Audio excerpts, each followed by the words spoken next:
जय हिंद दोस्तों, मैं मानिक नायक आप सबको अपने YouTube चैनल पे वेलकम करता हूँ। आज हम लोग BPSC 70 प्रीलिम्स के रिगार्डिंग एडिटोरिया के 5000 MCQ सीरीज का सेट नंबर 24 को यहाँ पे आज डिस्कस करने वाले हैं। तो चलिए स्टार्ट करते हैं अपने पहले क्वेश्चन से। पहले क्वेश्चन से बढ़ने से पहले हम लोग अपने जो हमारे Telegram channel mains answer writing mains का फ्री आंसर राइटिंग से स्टार्ट हो रहा है, उसके बारे में मैं थोड़ा सा बता देता हूँ कि ये मेरा आज का क्वेश्चन है और आपको इस क्वेश्चन को 38 मार्क्स में हमारे टेलीग्राम ग्रुप में कल शाम 7:30 बजे से लेकर 8 बजे तक आपको अपलोड करना है। और इसका टेलीग्राम चैनल का लिंक आपको यहाँ पे येलो कलर में दिख रहा है @BPSC_my_notes, इसको सर्च कीजिएगा, आ जाएगा। अगर आपको डायरेक्ट टेलीग्राम चैनल नहीं मिल पाता है तो आप हमें 6200922032 पे मैसेज कीजिएगा। टेलीग्राम या व्हाट्सएप पे आपको डायरेक्टली लिंक सेंड कर दिया जाएगा और आप ज्वाइन हो सकते हैं। तो डेली आप आंसर राइटिंग सीरीज आप स्टार्ट कर सकते हैं हमारे साथ मिलके, और काफ़ी लोग वहाँ पे लिख रहे हैं, आप भी अपना लिखना स्टार्ट कीजिए। और बस आते हैं पहले क्वेश्चन पर। फर्स्ट क्वेश्चन कह रहा है यहाँ पे, प्रायद्वीपीय भारत की द्वितीय बृहत्तम बेसिन कौन सी है। यानी प्रायद्वीपीय भारत की द्वितीय यानी दूसरी बृहत्तम बेसिन कौन सी है। तो ये हमारी पहली जो थी आपकी गोदावरी थी, दूसरी अब कौन सी है, कृष्णा बेसिन है। यानी पहली सबसे बड़ी प्रायद्वीपीय भारत की सबसे बड़ी नदी कौन सी है, तो ये गोदावरी हो जाएगा। और दूसरी सबसे बड़ी नदी है कृष्णा। तो यहाँ पे हमारा तो बेसिन भी कृष्णा का क्या होगा, बड़ा होगा, तो कृष्णा इसका करेक्ट आंसर हो जाएगा। नेक्स्ट है भारत का नेशनल, याद रखना है कि कृष्णा जो है कहाँ से निकलती है, महाबलेश्वर श्रेणी से निकलती है। गोदावरी त्र्यंबकेश्वर से नासिक से निकलती है। कावेरी जो है ब्रह्मगिरी पहाड़ी से निकलती है। नेक्स्ट है भारत का national atlas and thematic mapping organization किस स्थान पे है। तो ये कौन सा स्थान है, तो ये कलकत्ता में है। भारत का national atlas and thematic mapping organization कहाँ पे है, तो ये आपका कलकत्ता में है, याद रखना है। नेक्स्ट है यहाँ पे देखना है आपका ब्लैक रस्ट जो होता है आपका किस में होता है, गेहूं में होता है। असमेट रॉट जो होता है आपका, अर्ली ब्लाइट जो होता है आपका आलू में होगा, ठीक है। फिर आपका यहाँ पे जो अस्मेट रॉट हो जाएगा किस में हो जाएगा, ये आपका अस्मेट रॉट जो होता है आपका चावल में होता है। और वाइट रस्ट आपको सरसों में दिखेगा। तो ये हमारा आपको मिल जाएगा। ऑप्शन कौन सा हो जाएगा, ऑप्शन यहाँ पे बी हो जाएगा, 4 1 2 3। नेक्स्ट है सूर्य, निम्नलिखित में से कौन सा इनमें से क्या है, खगोलीय पिंड है। तो सूर्य भी है, चंद्रमा भी है, उल्का पिंड भी है और पृथ्वी भी है, सारे के सारे इसका करेक्ट आंसर हो जाएगा। 4 का क्या हो जाएगा हमारा, डी हो जाएगा। नेक्स्ट है कोडाई कैनाल जो है किस पर्वत श्रृंखला पर स्थित है। तो कौन से पर्वत श्रृंखला पे है, तो आपका पालनी हिल्स पे है। तो कोडाई कैनाल कौन से श्रृंखला पे है, तो पालनी हिल्स पे है, याद रखना है। अरावली की सबसे ऊंची चोटी कौन सी है, गुरु शिखर है, जो कि माउंट आबू हिल्स पे है। नीलगिरी की सबसे ऊंची चोटी कौन सी है, तो आपका दोदा बेटा है, जहाँ पश्चिमी घाट और पूर्वी घाट मिलती है वहीं आपका नीलगिरी बनता है। नेक्स्ट है क्षेत्रफल के अनुसार भारत का विश्व में कौन सा स्थान है। तो भारत का विश्व में 7वां स्थान है, 7 इसका करेक्ट आंसर हो जाएगा। क्षेत्रफल के अनुसार भारत का विश्व में कौन सा स्थान है, तो 7वां स्थान है। दक्षिण एशिया का सबसे बड़ा मरुस्थल कौन सा है। तो दक्षिण एशिया का सबसे बड़ा मरुस्थल है हमारा थार, ठीक है, थार डेजर्ट इसका करेक्ट आंसर हो जाएगा। दक्षिण एशिया का सबसे बड़ा मरुस्थल कौन सा है, थार डेजर्ट है, जो कि पाकिस्तान और इंडिया दोनों में फैला हुआ है। नेक्स्ट है भारत के राष्ट्रीय आय में सर्वाधिक योगदान किस क्षेत्र का है। तो आपको पता ही होगा कि जो सर्विस सेक्टर जो है आपका सर्वाधिक योगदान देता है, 55 से 60% तक का योगदान देता है जीडीपी को। निम्नलिखित में से किसने राज्य को एक आदर्श बुराई माना है। तो राज्य को एक आदर्श बुराई किसने माना है, तो आपका टॉमस पेन ने माना है। राज्य को एक आवश्यक बुराई माना है किसने, टॉमस पेन ने माना है। नेक्स्ट है 10 नंबर, ब्याज की वह दर जिस पर बैंक अपने पसंदीदा ग्राहकों को ऋण देता है उसको क्या कहते हैं, तो उसको मुख्य ऋण दर कहते हैं। तो वह ब्याज जिस पर बैंक अपने पसंदीदा ग्राहकों को ऋण देता है तो वह क्या मुख्य ऋण दर होता है। नेक्स्ट है रेणुका झील किस राज्य में स्थित है, तो ये आपका हिमाचल प्रदेश में। रेणुका झील कहाँ पे है, तो आपका हिमाचल प्रदेश में, याद रखना है। संविधान सभा के प्रारूप समिति के सदस्यों की संख्या कितनी थी। तो संविधान सभा के प्रारूप समिति की जो सदस्यों की संख्या थी वो 7 थी। अंबेडकर जिसके प्रेसिडेंट थे, चेयरमैन थे मेनली, मान के चलिए। नेक्स्ट है निम्नलिखित में से कौन समवर्ती सूची का विषय है। तो जन स्वास्थ्य स्टेट लिस्ट का है। देश की समवर्ती सूची पूछा है, तो यहाँ पे मुद्रा बैंकिंग आपका यूनियन हो जाएगा। देश की प्रतिरक्षा ये भी यूनियन है। विवाह तथा तलाक जो है ये आपका क्या है, समवर्ती सूची का है, जिसपे स्टेट और यूनियन दोनों ही लॉ बना सकता है। तो विवाह और तलाक इसका करेक्ट आंसर हो जाएगा। कौन सा अनुच्छेद संसद के सचिवालय से संबंधित है? तो सचिवालय जो हो जाएगा कौन सा, आर्टिकल 98 हो जाएगा। कास्टिंग वोट का जो कास्टिंग वोट जो हो जाएगा आपका, जो आपका स्पीकर जो है कास्टिंग वोट डालता है वो आपका आर्टिकल 100 में आता है। 112 में आपको पता है कौन सा, एनुअल फाइनेंशियल स्टेटमेंट हो जाएगा। निम्नलिखित में से कौन सा कथन सत्य नहीं है? तो 3 प्रधानमंत्रियों की मृत्यु जो है उनके पदावधि के दौरान हुई थी, ये आपका सही है। प्रथम उप प्रधानमंत्री सरदार वल्लभ भाई पटेल थे और सबसे अधिक उम्र के प्रधानमंत्री लाल बहादुर शास्त्री नहीं थे, तो ये आपका यहाँ पे गलत कर देना है। बाकी और यही हमारे क्या है, गलत है। संविधान के किस संशोधन अधिनियम के तहत सिंधी भाषा को संविधान के 8वीं अनुसूची में शामिल किया गया था? तो सिंधी को शामिल किया गया था आपके 21वें संविधान संशोधन 1969 में। सिंधी को शामिल किया गया था 21वें संविधान संशोधन 1969 में शामिल किया गया था। नेक्स्ट है, राज्यसभा के सभापति एवं उपसभापति से संबंधित अनुच्छेद कौन सा है? अगर हम राज्यसभा की बात करेंगे तो आपका आर्टिकल 89 हो जाएगा। अगर हम लोकसभा की बात करेंगे तो आर्टिकल 93 हो जाएगा। ठीक है, आर्टिकल थोड़ा सा देखना पड़ेगा आपको लोग को। 89 में आपका इसके सभापति और उपसभापति दोनों के बारे में जिक्र है, इसके बारे में। फिर आपका आएगा पावर आएगा, रेजिग्नेशन आएगा, रिमूवल आएगा। 90 में पावर आएगा, 91 में रिमूवल आएगा और रेजिग्नेशन आएगा 90 में। और देखो 89 में आ गया यहाँ पे सभापति उपसभापति। इसके बाद 90 में पावर आएगा, रेजिग्नेशन आएगा 91 में। 92 में आपका क्या आएगा, रिमूवल आएगा। सेम 93 में आपका स्पीकर का जाएगा। 94 में आपका पावर आएगा। 95 में रेजिग्नेशन आएगा और 96 में आपका क्या आ जाएगा, रिमूवल आ जाएगा। सारे एक ही जैसे हैं। निम्न में से किस राज्य की विधानसभा चुनाव में पहली बार इलेक्ट्रॉनिक वोटिंग मशीन का प्रयोग किया गया था? तो ईवीएम का प्रयोग जो है सबसे पहले केरल में किया गया था। तो निम्न में से किस राज्य की विधानसभा चुनाव में पहली बार ईवीएम मशीन का प्रयोग किया गया था? तो केरल राज्य में ईवीएम मशीन का प्रयोग किया गया था। विधान परिषद में सदस्यों की संख्या कम से कम कितनी होती है? तो अगर हम बात करते हैं लेजिस्लेटिव काउंसिल में तो ये आपका 40 होता है। अगर असेंबली में बात करेंगे तो ये आपका 60 हो जाएगा। तो असेंबली के लिए 60 हो जाएगा और काउंसिल के लिए 40 हो जाएगा। नेक्स्ट है, निम्नलिखित में से किस मुगल सम्राट को 2 बार राज्याभिषेक हुआ था? तो 2 बार अभिषेक किसका हुआ है? तो आपका औरंगजेब का हुआ है। निम्नलिखित में से किस मुगल सम्राट को 2 बार अभिषेक हुआ है? तो आपका औरंगजेब हो जाएगा। इसको जिंदा पीर और आलमगीर की उपाधि से नवाजा गया है। अकबर के टाइम में कौन सा था? तो आपका दहसाला सिस्टम किसका, अकबर का हो जाएगा। मोहम्मद बिन तुगलक यहाँ प्रतीक मुद्रा हो जाएगा। शेर शाह सड़क आजम और इल्तुतमिश चहलगानी अमीर हो जाएगा। तो चारों मैंने बता दिया है, आप इसको नोट कर लीजिएगा। राजस्व प्राप्ति की जब्ती प्रणाली निम्न में से किसके शासनकाल में प्रचलित थी? तो जब्ती सिस्टम किसके टाइम का था? तो आपका अकबर के टाइम का था जब्ती सिस्टम। जब्ती सिस्टम किसके टाइम का था? अकबर के टाइम था, याद रखना है। नेक्स्ट है, और पट्टा और काबुलियत जो था आपके शेर शाह के टाइम का था। विजयनगर आने वाला प्रमुख विदेशी यात्री निम्नलिखित में से कौन पुर्तगाल का नहीं था? देखिए जो पुर्तगाल से आए थे वो थे आपके डोमिंगो पायस, बारबाडोस और नूनीज।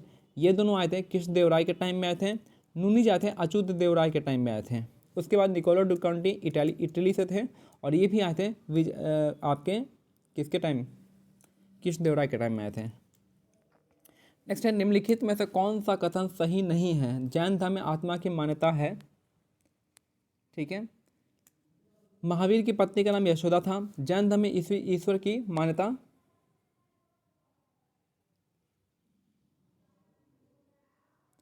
जैन धर्म में ईश्वर की मान्यता नहीं है। ठीक है, और जैन धर्म के 22वें तीर्थंकर पार्श्वनाथ थे। 22वें नहीं थे, ये आपका 23वें थे, 23वें नंबर के थे आपके पार्श्वनाथ। और इनका जो सिंबल था क्या था? स्नेक था।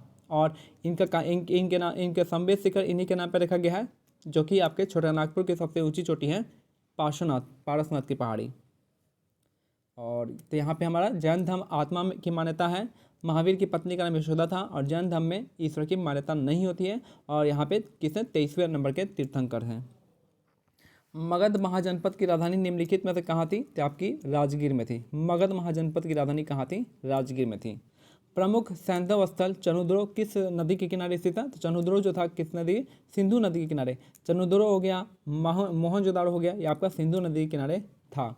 रावी नदी के किनारे हड़प्पा था। सतलज नदी के किनारे कौन था? पंजाब में सतलज नदी था। और पंजाब में कौन सा साइट है, याद नहीं आ रहा है। नेक्स्ट है ऋग्वेद के परिच्छेदों में प्रयुक्त अघन्य शब्द निम्नलिखित में से किसके लिए प्रयोग करते थे। तो अघन्य शब्द का यूज होता था गाय के लिए। अघन्य मतलब जिसको मारा नहीं जा सकता है, वो गाय इसका करेक्ट आंसर हो जाएगा, जिसका वध नहीं कर सकते हैं। प्रथम बांग्ला समाचार पत्र जो राजनीति से जुड़ा था तो थे सोम प्रकाश का। सोम प्रकाश किसके द्वारा लिखा गया था, ईश्वर चंद्र विद्यासागर के द्वारा। फिर है बंगाली सुरेंद्रनाथ बनर्जी के द्वारा। बंगाल गजट जो है आपका जेम्स अगस्टस हिकी के द्वारा किया था। नेक्स्ट है निम्नलिखित में से सबसे पहले आंदोलन से संबंधित घटना हुई थी कहाँ पे। तो सबसे पहले हुई थी आपका स्वतंत्रता दिवस की घोषणा 1929 में हुआ था, 1929 लाहौर सेशन। नमक सत्याग्रह 1931 में। सविना अवज्ञा आंदोलन ये भी 1931 में।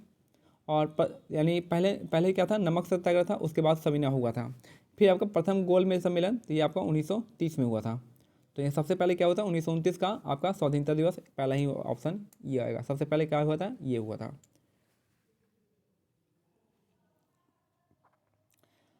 फ्लोरेंस नाइटिंगेल ने निम्नलिखित में से किसे भारत का भारत उद्वारक की संज्ञा दी थी। तो ये किसको दिया था, तो रिपन को दिया था। इसने बहुत अच्छे अच्छे काम किए थे, ठीक है। तो फ्लोरेंस नाइटिंगेल ने इन निम्नलिखित में से किसने भारत का उद्वारक कहा है, तो आपका लॉर्ड रिपन को। इसने क्या था, इनके टाइम में इल्बर्ट बिल कंट्रोवर्सी हुआ था। इसने जो भी लिट्टन ने आर्म्स एक्ट चाहे जो भी एक्ट लाया था, वर्नाकुलर प्रेस एक्ट, इसको ख़त्म किया था। और स्वशासन पे ज़्यादा जोर दिया था इसने, लोकल सेल्फ गवर्नमेंट्स को। निम्नलिखित में से कौन सा उपकरण ध्वनि ऊर्जा को विद्युत ऊर्जा में रूपांतरित करेगा। यानी ध्वनि को विद्युत ऊर्जा में रूपांतरित कौन करेगा, तो आपका माइक्रोफोन इसका करेक्ट आंसर हो जाएगा। लाउड स्पीकर क्या करता है, विद्युत ऊर्जा को ध्वनि ऊर्जा में बदलता है लाउड स्पीकर। फिर मोटर जो होता है आपका इलेक्ट्रिकल एनर्जी को मैकेनिकल एनर्जी में चेंज करता है। और डायनामो जो है मैकेनिकल को इलेक्ट्रिकल में कन्वर्ट करता है। घरेलू तार मूलतः किस श्रेणी में जुड़ा होता है, तो घरेलू तार जो है आपका पैरेलल कनेक्शन में होता है। पैरेलल कनेक्शन मतलब समानांतर क्रम होता है। तो विद्युत जो घरेलू विद्युत तार यानी डोमेस्टिक वायर होता है वो आपका पैरेलल कनेक्शन में होता है। नेक्स्ट है फोटोग्राफी में निम्नलिखित में तो कौन सा अम्ल का प्रयोग करते हैं, तो फोटोग्राफी में ऑक्जेलिक एसिड का यूज करते हैं। फोटोग्राफी में ऑक्जेलिक एसिड का यूज किया जाता है आमतौर पे। फॉर्मिक अम्ल जो होता है आपका फॉर्मिक एसिड वो आपका चींटियों का डंक में होता है। साइट्रिक एसिड आपका लेमन में होता है, ऑरेंज में होता है। एसिटिक एसिड सिरका में हो जाएगा। निम्न तापी इंजन क्रायोजेनिक इंजन का उपयोग निम्नलिखित में से किसमें क्या करते हैं, तो रॉकेट में करते हैं। तो निम्न तापी इंजन जो है रॉकेट में प्रयोग होता है। क्रिस्टल की संरचना जानने के लिए निम्न में से किसको प्रयोग में लाया जाता है, तो क्रिस्टल की हम स्ट्रक्चर को जानना होता है तो हम एक्स किरणों को लाते हैं। तो क्रिस्टल का स्ट्रक्चर पता करने के लिए हमें एक्स किरणों को प्रयोग करते हैं। नेक्स्ट है जैव विविधता में अधिकतम संकट निम्न में से किससे होता है, तो सबसे ज़्यादा संकट जो होता है जैव विविधता को किससे होता है, तो प्राकृतिक निवास एवं वनस्पति के विनाश से, ठीक है। उसका निवास या उसका प्राकृतिक निवास ही नहीं रहेगा तो उसका तो विनाश तय है, तो यहाँ पे हो जाएगा, यही इसका करेक्ट आंसर हो जाएगा। विद्युत घंटी में कौन सा सेल का प्रयोग करते हैं, तो लैक्लेंस सेल का प्रयोग करते हैं। लैक्लेंस सेल का प्रयोग करते हैं कौन से, विद्युत घंटी में, याद रखना है, विद्युत घंटी में लैक्लेंस सेल का प्रयोग करते हैं। निम्नलिखित में से कौन सा होमोजीनियस मिक्सचर का उदाहरण नहीं है, तो कुहासा जो है होमोजीनियस मिक्सचर का जो है एग्जाम्पल नहीं है। बाकी चीनी का जलीय विलयन होमोजीनियस है, हवा भी होमोजीनियस है, याद रखना है। किसी परमाणु के नाभिक की त्रिज्या लगभग कितना होता है, यानी किसी परमाणु के न्यूक्लियस का जो रेडियस होता है वो कितना होता है, 10⁻⁻15 होता है। याद रखना है किसी भी परमाणु के न्यूक्लियस के जो रेडियस होता है वो आपका 10⁻⁻15 होता है। शरीर में रक्त के थक्के का पता लगाने के लिए निम्न में से किस समस्थानिक का प्रयोग करते हैं, तो शरीर के थक्के का प्रयोग करने के लिए पता लगाने के लिए हम सोडियम 24 का यूज करते हैं। शरीर में रक्त के थक्के का पता लगाने के लिए निम्न में से हम किसका यूज करते हैं, तो सोडियम 24 यानी Na24 का यूज करते हैं। आधुनिक आवर्त सारणी में के आवर्त में बाएं से दाएं जाने पर निम्न में से किसका मान बढ़ता है, किसका मान बढ़ता है, तो ये हो जाएगा आपका आयनन ऊर्जा, आयोनाइजेशन एनर्जी का मान बढ़ता है। बाकी सबका क्या होता है, घटता है। विद्युत घनात्मक घटेगा, परमाणु का आकार घटेगा, आयनन ऊर्जा बढ़ेगी यानी आयोनाइजेशन एनर्जी बढ़ेगी। निम्नलिखित में से खाने वाला सोडा क्या होता है, तो NaHCO3 होता है, यानी जिसको हम बेकिंग सोडा कहते हैं उसी को खाने वाला सोडा कहते हैं। और इसका फॉर्मूला क्या होता है, NaHCO3 होता है। Na2CO3 0.10:2 यह हो गया वासंग सोडा का हो जाएगा। नेक्स्ट है एल्केन श्रेणी का समानांतर सूत्र क्या होता है, एल्केन में CnH2n+2 हो जाएगा, तो यही आपका फॉर्मूला हो जाएगा। एल्कीन का ये होता है और एल्काइन का होता है ये होता है, अल्काइन का ये वाला। नेक्स्ट है क्रायोलाइट निम्नलिखित में से किस धातु का अयस्क है, क्रायोलाइट जो है किसका ओर है, तो अल्युमिनियम का ओर है। क्रायोलाइट किसका ओर है, तो अल्युमिनियम का ओर है क्रायोलाइट। निम्नलिखित में से किसे कोशिका के अणुओं का यातायात कहा जाता है, यानी सिंपल सा आपका ट्रांसपोर्ट मैनेजमेंट, क्या कहते हैं उसको यार, ट्रैफिक कंट्रोलर कहते हैं, ठीक है। तो निम्नलिखित में से किसे कोशिका के ट्रैफिक कंट्रोलर यानी यातायात प्रबंधक कहा जाता है, तो ये हो जाएगा आपका गोल्जी क्या हो जाएगा। प्रोटीन की फैक्ट्री हो जाएगा राइबोसोम, प्रोटीन की फैक्ट्री हो जाएगी राइबोसोम, प्रोटीन का factory ribosome, Golgi traffic controller, mitochondria, power house, lysosome, suicidal bag, ठीक है। निम्नलिखित में से कौन सा कथन आरएनए के संबंध में सही है, तो आरएनए क्या होता है, इसमें राइबोज नामक शर्करा होता है, सही बात है। इसमें बेस जो होता है थाइमिन की जगह पे यूरासिल होता है, ये भी सही है। थाइमिन किसमें होता है, डीएनए में होता है, यूरासिल आरएनए में होता है। यह केंद्रक एवं कोशिका द्रव्य दोनों में पाया जाता है, तो ये भी आपका सही है। इसमें सभी सत्य हैं, सारे के सारे यहाँ पे सत्य हो जाएगा। नेक्स्ट है चुकंदर में कौन सा वर्णी लवक पाया जाता है, तो चुकंदर में पाया जाता है विटामिन। विटामिन जो आपका किस में पाया जाता है, चुकंदर में पाया जाता है। लाइकोपेन किस में पाया जाता है, आप मेरे को बता सकते हैं। कैरोटीन कहाँ पे, बाल में, नाखून में, और जो जानवरों का सिंग होता है उसमें कैरोटीन पाया जाता है, केराटीन या कैरोटीन। निम्नलिखित में से किसमें असूत्रीय विभाजन होता है, तो सारे में होता है, जीवाणु में होगा, अमीबा में होगा और नील हरित शैवाल, तीनों में आपका असूत्रीय विभाजन होता है। तो इनमें से सभी इसका करेक्ट आंसर हो जाएगा। फ्लाई ऐश प्रदूषण निम्न में से किससे होता है, तो फ्लाई ऐश प्रदूषण होता है आपका ताप विद्युत संयंत्र से। ताप विद्युत संयंत्र से कौन सा प्रदूषण होता है, फ्लाई ऐश प्रदूषण होता है। नेक्स्ट है चेरनोबिल दुर्घटना जो है किससे संबंधित है, तो ये है नाभिकीय दुर्घटना से। चेरनोबिल दुर्घटना जो है आपका नाभिकीय दुर्घटना से संबंधित है। कहाँ पे हुआ था, जापान में हुआ था। तो चेरनोबिल कहाँ पे, यूक्रेन में हुआ था आई थिंक, मेरे ख्याल से, याद नहीं आ रहा है।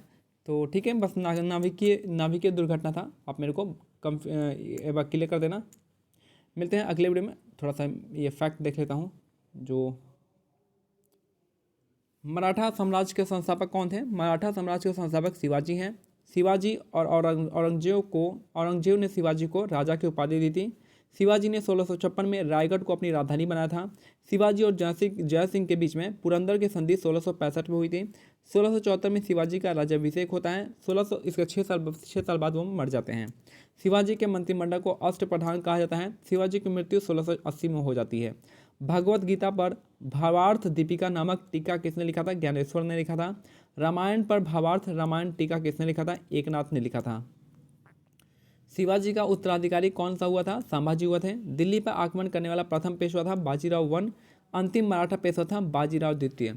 खेड़ा का युद्ध हुआ था 1707 में साहू और ताराबाई के बीच में। खेड़ा का युद्ध 1707 में साहू और ताराबाई के युद्ध बीच हुआ था। पालखेड़ा का युद्ध 1728 में बाजीराव एक और निजामुल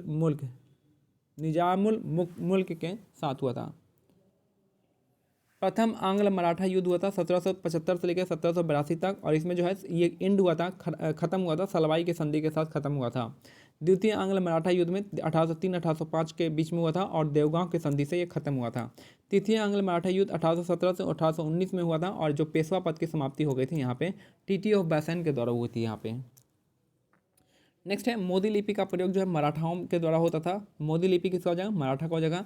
पानीपत का तीसरा युद्ध 1761 में मराठा और अहमद शाह अब्दाली के बीच में हुआ था। मुगल साम्राज्य में चौथ और सरदेशमुखी क्या था, करों का एक प्रकार था, यानी टैक्स का एक फॉर्म था। मराठा को नियंत्रण करने वाले क्षेत्र को क्या कहते थे, स्वराज क्षेत्र। मराठा जो जिन क्षेत्रों को नियंत्रण करते थे वो स्वराज क्षेत्र कहलाता था। इसके बाद है मराठा साम्राज्य में पेशवा पद संबंधित था प्रधानमंत्री से। मराठा साम्राज्य में विदेश मंत्री को सुमंत कहते थे। अवध जो है, अवध का स्थापना के फाउंडर, अवध के फाउंडर कौन थे, सादत खां। बंगाल के फाउंडर मुर्शिद कुली खान। कर्नाटक के फाउंडर सादुतुल्ला खां। हैदराबाद के फाउंडर किलीच खां, चिन किलीच खां या फिर निजाम उल मुल्क हो जाएंगे। और भरतपुर के फाउंडर है चूड़ामन या बदन सिंह हो जाएगा। तो ये मेरा आज का सेट था, कंप्लीट होता है। मिलते हैं अगले सेट में, तब तक के लिए क्या करना है, टेलीग्राम चैनल का लिंक जो है दिया हुआ है, आप उसको ज्वाइन कर सकते हैं और अपने आंसर राइटिंग को इंप्रूव कर सकते हैं। जय हिंद, जय भारत, धन्यवाद।